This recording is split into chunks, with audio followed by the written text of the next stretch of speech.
Welcome to the View in Your Mirror podcast. We are your hosts, Lisa Rubin and Katie Harms.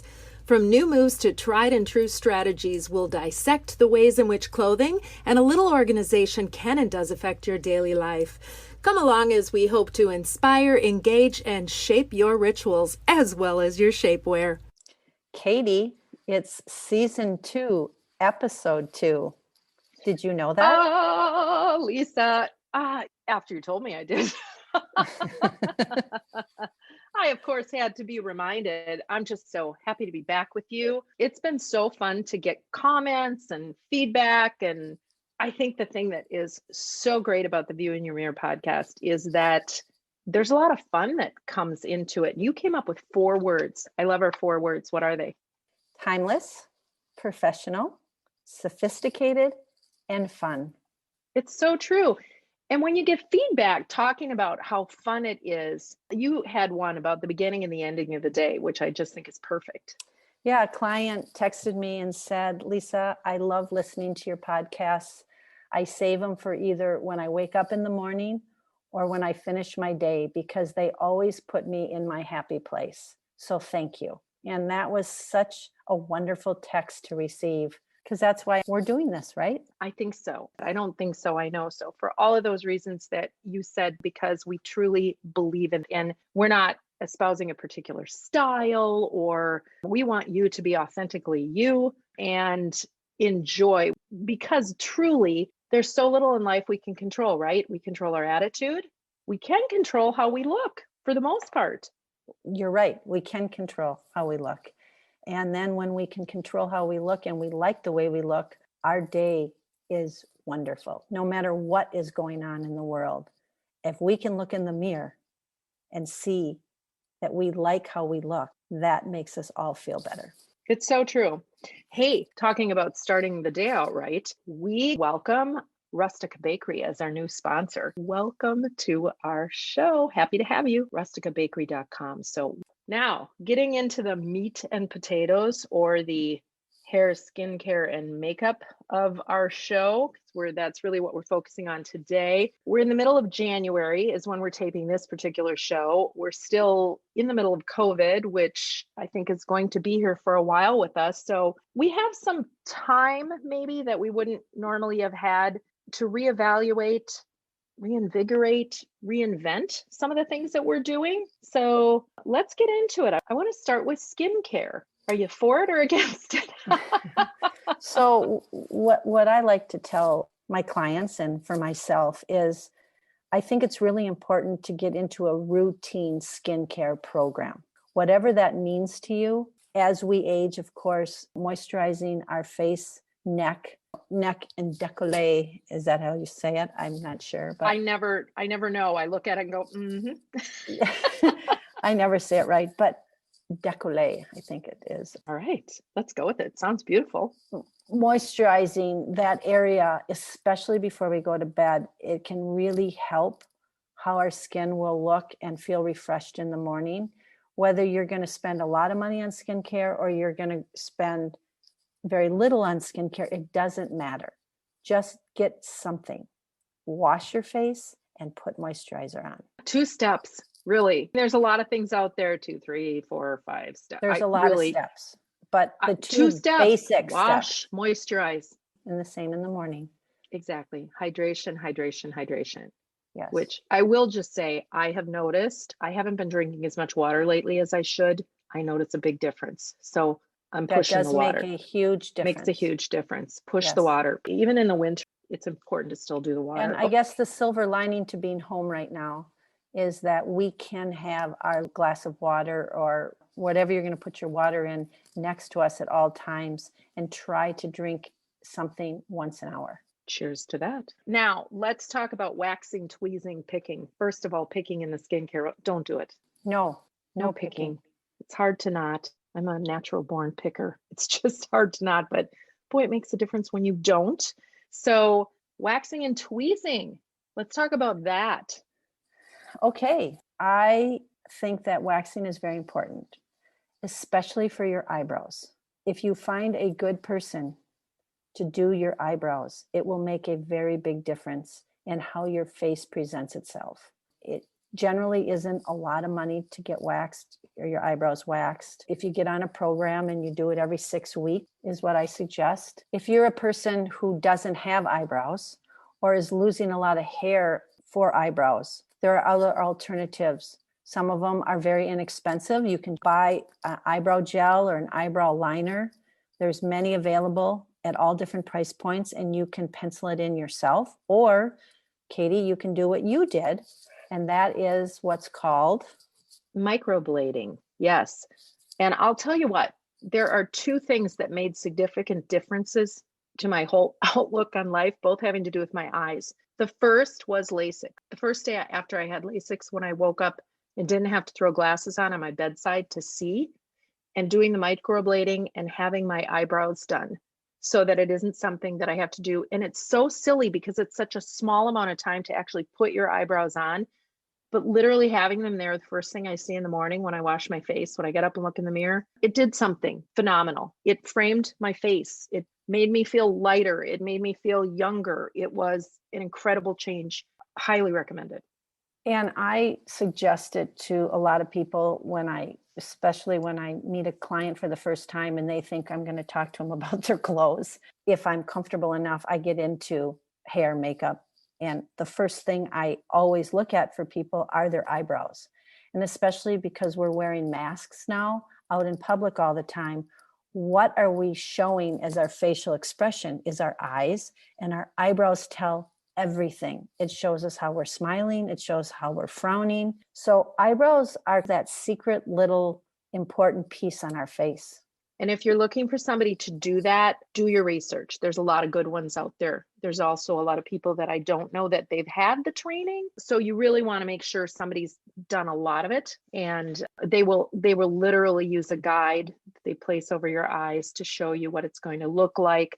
There's a little bit of artistry, probably a lot of artistry that goes into making it look like there are still wisps of hair. It is something that once you have it done, you have to go back, or you should go back about every year. Personally, it made a huge difference. And the people that I know that have done it say the same thing. We're going to take a quick break. We'll be right back and we'll continue this eye-opening conversation. On the View in Your Mirror podcast, we love sharing our personal favorites. Rustica Bakery is high on that list, and we know you're going to agree.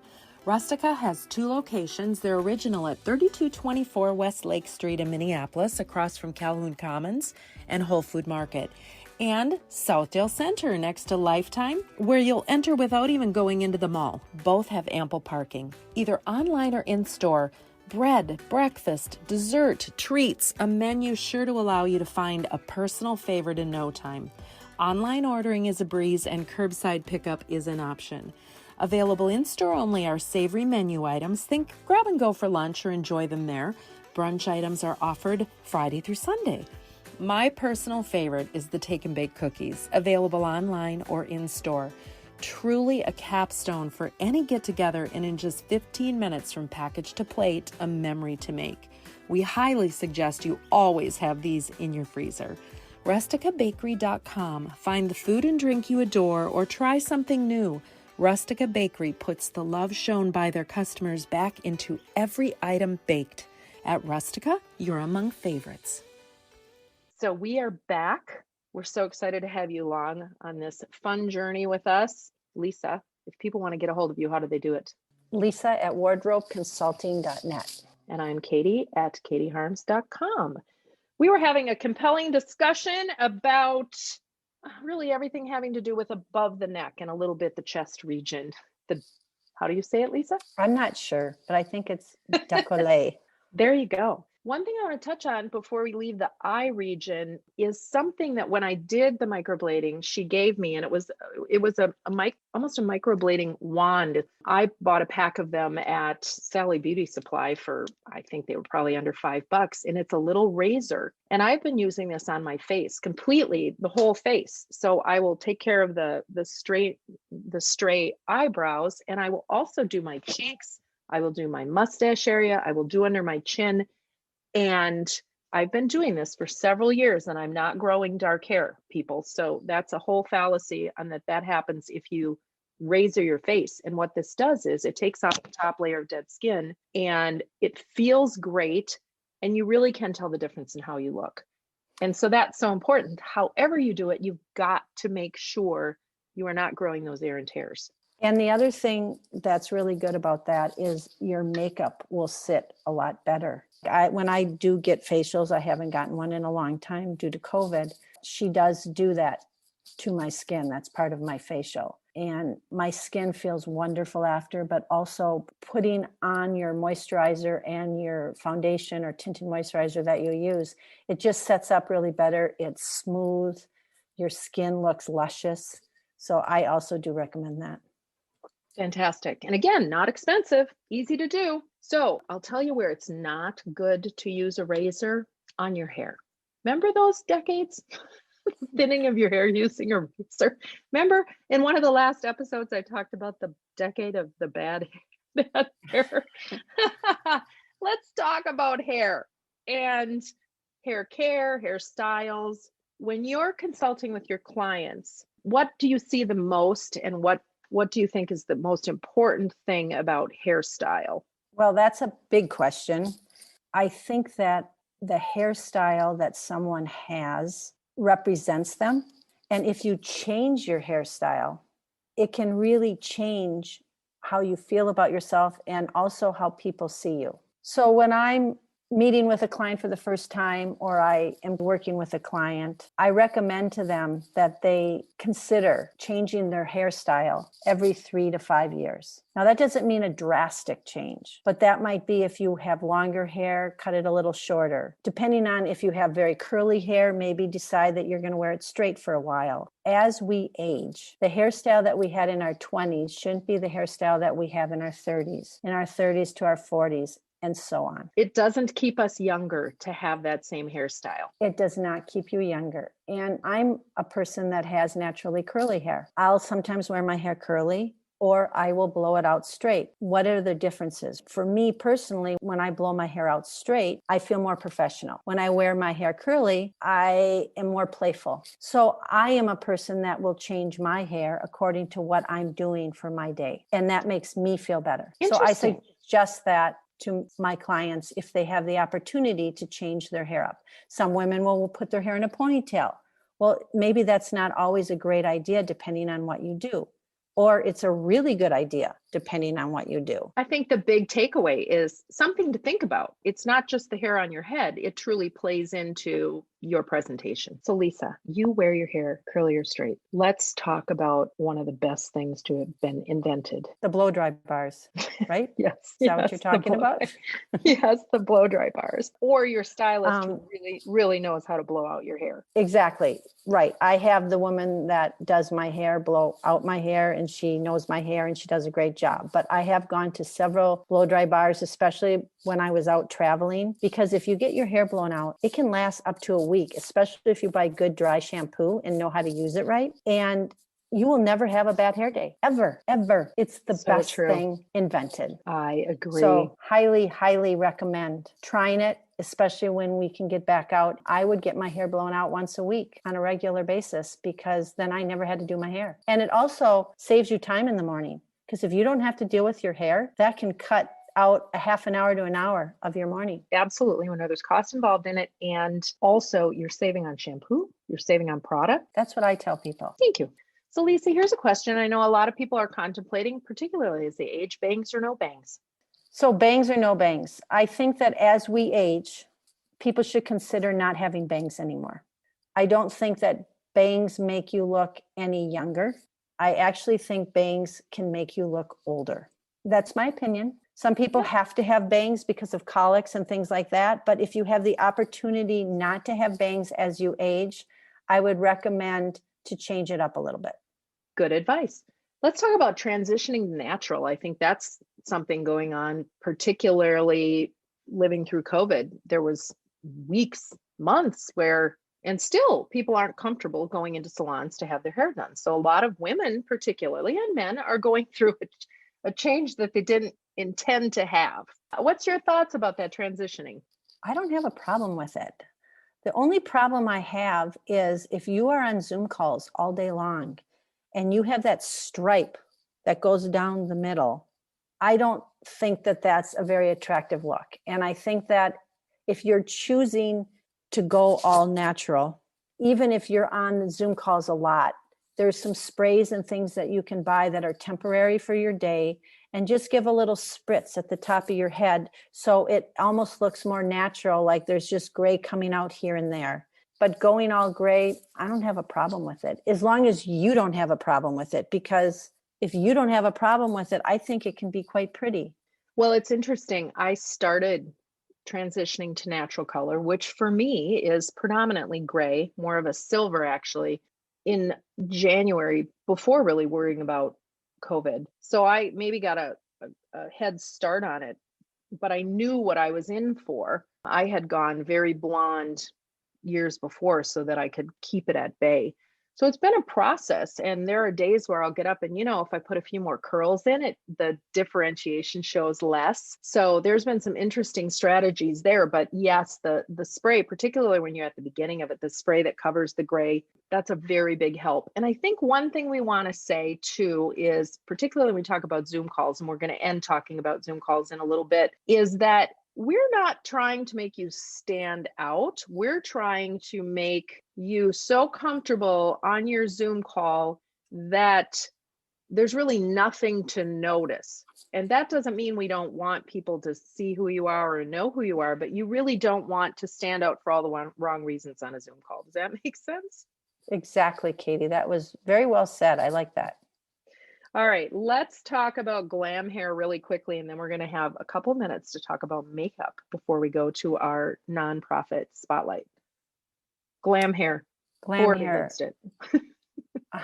I have no problem with glam hair for if you're going to go glamming, which none of us have done, right? But when you have the opportunity to go and get your hair all glammed up, it's fun.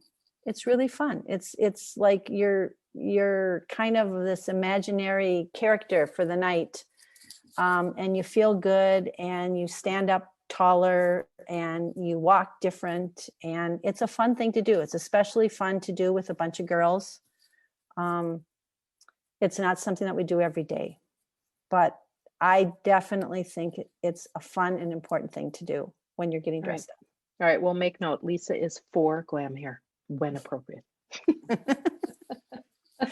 All right, we're going to quickly talk about makeup, because I think, again, that's one of the talked about things. Oh my gosh, nobody's wearing makeup, nobody's buying makeup, but really you need to, I think, pay attention to eyes, mascara, lips, color, and eyeliner. And then particularly when we come out of this and you go back into the real world, what are your thoughts about having your makeup done by someone professionally? I think it's a really good idea to go to a good place and have somebody do your makeup to show you what would be best for your face. You can tell them that you're not a person that wears makeup, you don't like makeup, but you feel it's important to start wearing makeup. And they can just show you the little ins and outs that can make your face look better. What does makeup really, what is it supposed to do? It's supposed to highlight your eyes, highlight your cheekbones, highlight your lips, make you feel more alive. That's what makeup is really for. I'm really talking about everyday basic makeup. And I tell everybody, especially as we age, that you got to wear something. You can't just get up and wear nothing. You get lost and you look older. It's so true.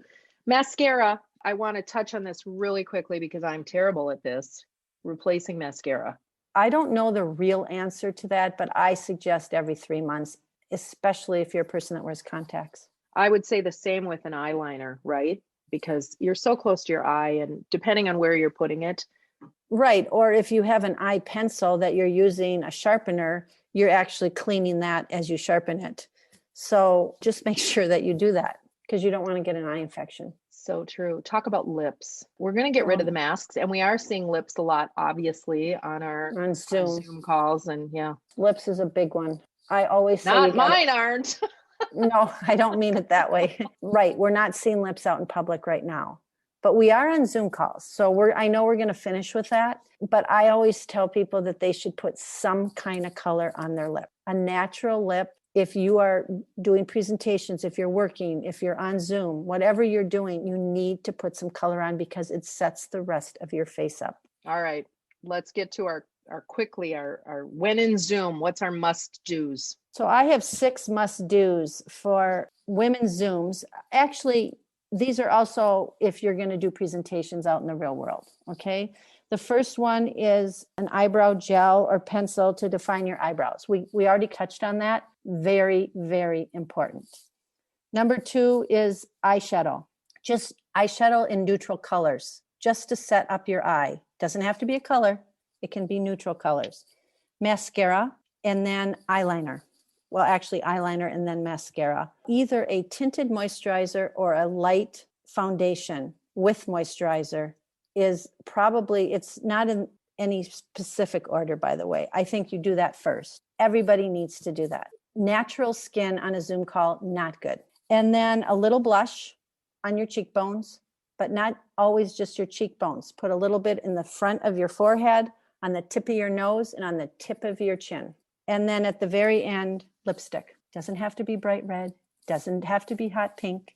It can be a very nice neutral color. Just don't do lip gloss with no color. Then your lips get really shiny and it's very distracting. All right. And I'm going to add, make sure your lighting is good on your Zoom call. I think that's important. And we've talked about that before. Lisa, thank you. This has been such a fun journey and it puts a smile on my face every time we do these podcasts. Now let's go to our nonprofit spotlight. And, as we are able to sit in our comfortable homes and do our podcast and pivot with the world as it is around us, there's a lot of people who are struggling. And there's an organization called Rebuilding Together Twin Cities, who their mission is to repair homes, revitalize communities, rebuild lives. They serve low-income homeowners who are seniors, individuals living with disabilities, families with children, and veterans and their families in need.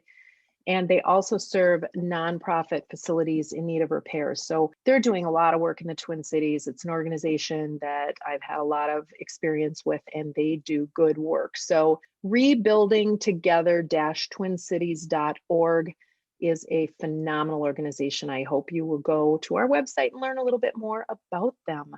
And with that, we have, 2 in the books. Second season, podcast 2. Lisa, Yes, again, Katie. how do we get a hold of you? Lisa at wardrobeconsulting.net. And I'm Katie at katieharms.com. We hope you continue to come back and see us because we know that we can help you with the view in your mirror. Our upcoming show we're excited about, we're going to reintroduce ourselves to our clothes and closets. We're calling this Lisa's 1, 2, 3 and Katie's 4, 5, 6. So enjoy, be well, and make sure you look at that beautiful view in your mirror.